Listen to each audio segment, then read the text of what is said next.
Lord, give me a sign, a sign. I wanna be the greatest. Everybody on the fake shit. I look around and feel like everybody is the fakest. I make this every day and I'm impatient, hoping one day I blow. Welcome back to another episode of Lone Star College Football. Today, we're going to talk about Jimbo Fisher, Texas A&M.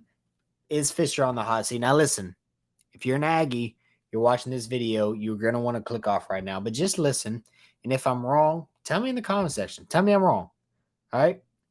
I've got a lot of friends that are A&M fans. Some of them agree he's on the hot seat. He's got to go. Some of them still want to give him some more time. So let's dive into this. Let's see what's going to happen. And I want y'all to, in the comment section, let me know. Should he be gone? Should he be given another year or two? What's the deal? First things first, we all know last season did not go well at all. He went 5-7 in his fifth year at A&M. This year's already starting off rough, being 1-1, lost to an unranked Miami team, who I will give credit. Although Miami went 5-7 last year, they definitely seem like they're going to do better this year. In my opinion, I think they will. 40-22 in 6 seasons is not really a record that you want to see for that, especially because Kevin Sumlin at this point was doing better. And that's Kevin Sumlin was not regarded as a top tier head coach by any means. So we definitely want to see that improve. His biggest win of his career at A&M, obviously against Alabama, a couple years ago. Even then, it didn't improve to anything. It didn't become of anything. Now we've got Jimbo in a season where he's fired his offensive coordinator from last year, even though he was basically the offensive coordinator. He called all those plays. So you fired a guy who didn't even do the offensive coordinator role. You hire Bobby Petrino. You're giving him the reins of being the offensive coordinator. But the offense doesn't really look all that different, I wouldn't say. Against Miami, you scored 33 points, but Miami kind of spotted you 14 of those. I say Miami spotted. You got a block punt, so Miami didn't spot you those points. However, you get the ball on the 19-yard line or whatever. You're able to score on that drive. Miami muffs a punt. You get the ball on the 9-yard line. You're able to score on those drives. Any other than that, the drives you had to drive the field, you weren't scoring on. So there's potential that you get no points on those drives. Maybe you get one. Maybe you get both. I don't know. But it is, I will say, it is kind of, to me, it's a sign. Your offense wasn't moving all that great. And then you give up, what was it, 48, 44, something like that? Defense is what I've always, even in any year that y'all have been bad, your defense side of the ball, I've always thought, man, A&M has a tough defense with Mike Elko. I know he's moved on to Duke. Off the top of my head, I don't even know y'all's defensive coordinator's name. If I heard it, I'd be able to tell you that's him, but he doesn't look impressive so far. Y'all are paying him too much money for this. You're paying him too much money to go 5-7 in year 5. I mean, that was coming off like the best recruiting class of all time. A bunch of those guys are left, and some of those guys left and went and got kicked off other teams. The production is down. The offense is down. I will say Evan Stewart, that guy seems like a stud. Moose seems like a stud. Wagman, and I honestly think Wagman's going to be a pretty good quarterback. But I don't think Jimbo Fisher and his offense, I don't care who's calling the plays, it's his offense, and I'm willing to bet money, even if Bobby Petrino is calling the plays, any big situation, it's Jimbo Fisher's call. He's not trusting Bobby Petrino with those play calls. Fourth and whatever, Bobby Petrino doesn't get a say in what he's going to do. It's Jimbo. Listen, I'm a Longhorn fan, so obviously it doesn't hurt me any to watch A&M fail.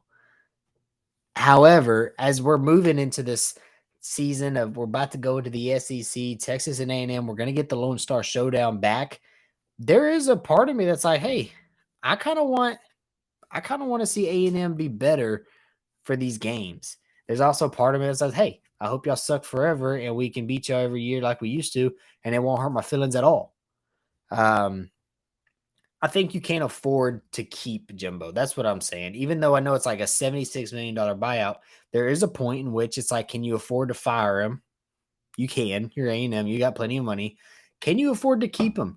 How many more years can you go having really good recruiting classes and doing absolutely nothing? Like, yeah, every once in a while you'll have a great player drafted, right? You'll have Myles Garrett get to the NFL. That's great, and he's doing well.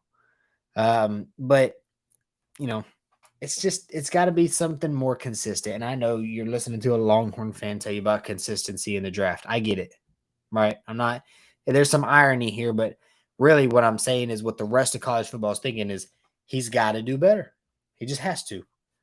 Um, lastly, going into this whole conversation of the finishing out the season, right? Because let's be real, Texas A&M isn't going to fire him right now, but you play next week Louisiana Monroe. That's a win, right? So y'all are 2-1.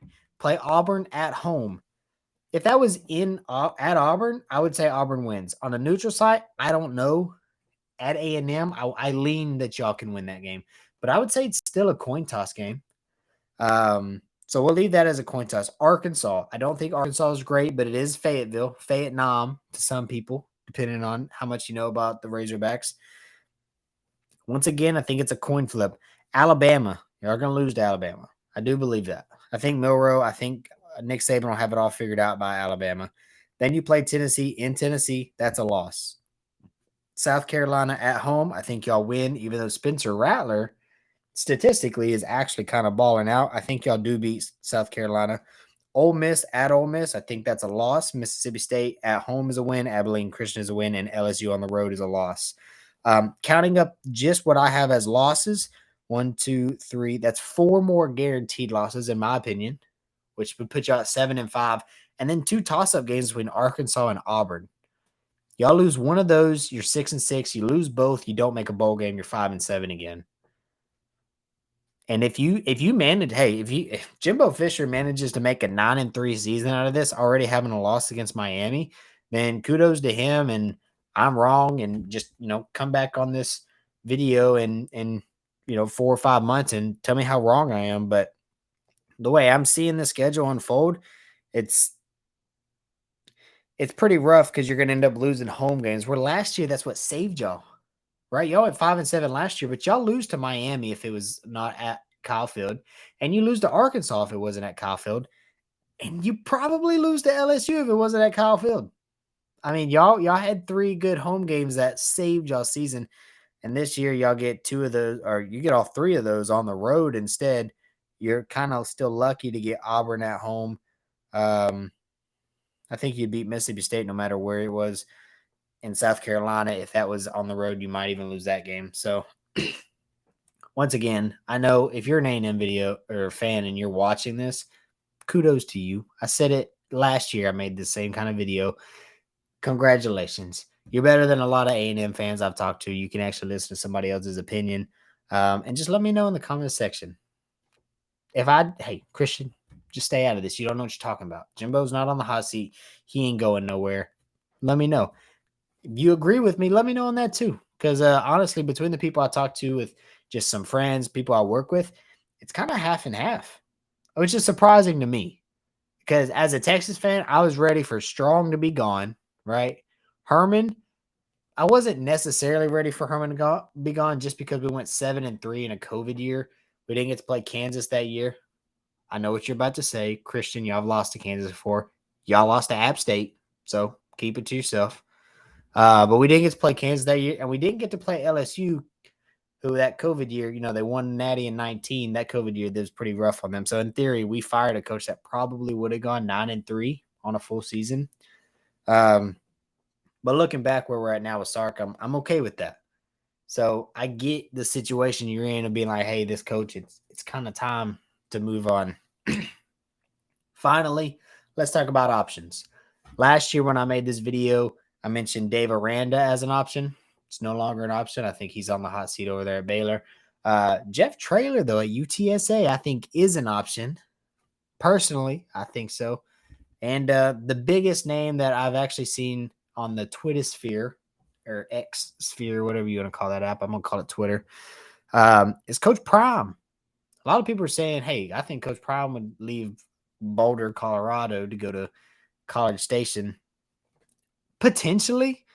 I don't think he would do it this year. I don't think he would do it next year. I think maybe you catch him in year 3, 4, probably not 3, maybe 4 or 5 after he's built Colorado up to something. He wants to go take on a bigger job and try to build that program. I think there's potential that could be a situation, but I don't really think that's the most likely. I think Jeff Traylor is the most likely candidate for y'all if y'all were to make a move. And then I personally believe that Jimbo Fisher will go if Neil Brown gets fired at West Virginia. I think he'll go get that job. So with that being said, I appreciate y'all rocking with us. Even the A&M fans, I do appreciate it. And feel free to subscribe to the channel if you want to.